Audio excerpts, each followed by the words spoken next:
Реакциите се огромни од матичните доктори кои што изгинаа од работа во изминатите година и пол, не ротираа, не земаа одмори и наместо да кронисаме завршницата со короната и сите проблеми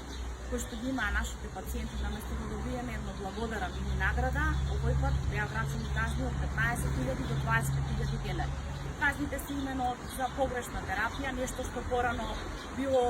во делот на договорите со фондот, каде што било проопомена, сега повторно се сменети да бидат како парични казни. Или некој доктор напишал, да речеме, тамсулозин, а лекот требало да го препише уролог, немал уролог, го препишал интернист, така да сметам дека навистина во ниеден момент нема направено ниедна професионална грешка, нема направено некој прекршок по значење. Ако нешто некогаш било во упомена, замолуваме овој пат во интерес на добрата соработка со фондот, партнерскиот однос, казнената политика да се укине и да се смени.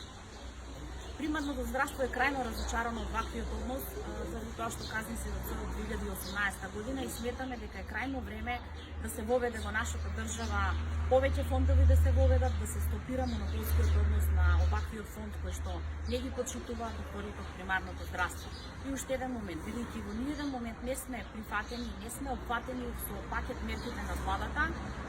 смета цело примарно здравство дека трошокот кој што го направивме може да се